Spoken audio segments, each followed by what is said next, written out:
इसी पर मैं सवाल पूछ रही हूँ, क्योंकि आपने कह दिया कि सिर्फ ज्ञानवापी नहीं, सिर्फ मथुरा नहीं, वहां देवकी नंदन जी कह रहे हैं कि भाई आगरा में भी जामा मस्जिद के नीचे भगवान श्री कृष्ण की मूर्तियां हैं। आपने कहा जहां जहां पर होगा वहां वहां जाएंगे। ऐसे तो ओम जी, अगर मैं आपके पास आऊं पहले, जवाद जी के पास जाने से पहले, तो न जाने कितनी है, ये तो फहरिस्त बहुत लंबी होगी। फिर अगर बाबा बागेश्वर की माने तो वो कह रहे हैं कि आंदोलन होगा और मैं उसके साथ चलूंगा, तो बहुत भव्य आंदोलन हो जाएगा। हाँ, निश्चित रूप से देखिए, फहरिस्त तो लंबी है। ये सच है कि मुस्लिम आक्रांताओं के आने के बाद से यहाँ हिंदू समाज ने बहुत चरम दमन और यातना सही।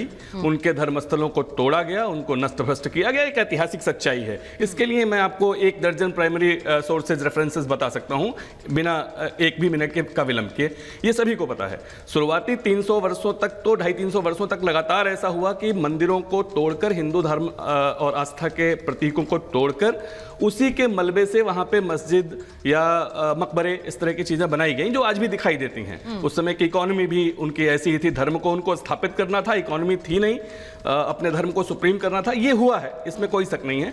30,000 42,000 संख्या कुछ भी हो सकती है, लेकिन 1800 का तो सुचरिता जी, मैं आपके माध्यम से अपने दर्शकों को बताऊं, 1990 के दशक में सीताराम गोयल की एक किताब है 2 वॉल्यूम में, Hindu temples what happened to them.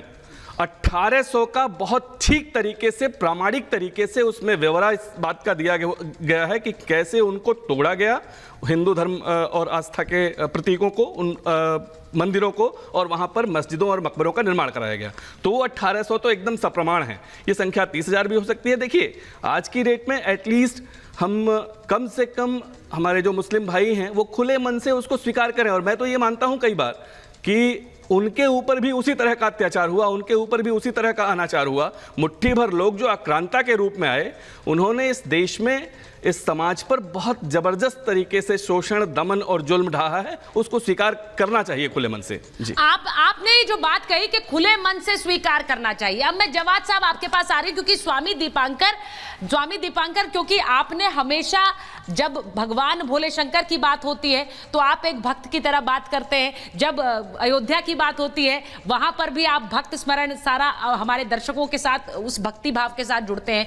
आज आगरा की बात इसलिए कर रही हूं क्योंकि मथुरा की बात तो, ईदगाह की बात काफी समय से चल रही है, लेकिन आगरा में जो देवकी नंदन जी ने कह दिया कि हमारे श्री कृष्ण वहां पर सीढ़ियों के नीचे है, और वहां इसीलिए रखा गया, औरंगजेब की मंशा यह थी कि पैरों के नीचे रहे भगवान। यह सुनकर किसी की भी आस्था को ठेस पहुंचेगी, देवकी नंदन जी ने जो बात कही है, किसी की भी आस्था को ठेस पहुंचेगी। स्वामी दीपांकर, इसको लेकर क्या कहेंगे आप आज लोगों से? देखिए सुचरिता, आस्था चीज ही ऐसी है, चाहे मेरी हो, चाहे जव्वाद बाबू की हो, या चाहे भाई साहब बाजू में खड़े इनकी हो, आस्था सभी की है। अगर बात सीढ़ियों की है तो सीढ़ी कोई बहुत बड़ा, कोई ऐसा नहीं है कि दोबारा नहीं बन सकती। हाँ, आगे बढ़कर के हम लोगों को एक कदम आगे बढ़कर भाईचारा दिखा देना चाहिए। कोई ये बड़ी बात नहीं है, क्योंकि हम लोग अधिकांश टीवी डिबेट में भाईचारा शब्द सुनते हैं, मगर दुख इस बात का है कि वो टीवी डिबेट में ही रह जाता है, बाहर जाते ही गौण हो जाता है। ठीक वैसे ही जैसे गांव में कभी पहले चिरैया हुआ करती थी, अब नहीं होती, हाँ शब्दों में जरूर है, ठीक वैसे ही भाईचारा भी टीवी डिबेट में जरूर है, बाहर जाते ही दिखता नहीं है। अगर चाहे तो एक कदम आगे बढ़कर भाईचारा इसमें दिखाया जा सकता है, क्योंकि सीढ़ियां हैं, कोई ताजमहल नहीं है कि दोबारा नहीं बन पाएगा।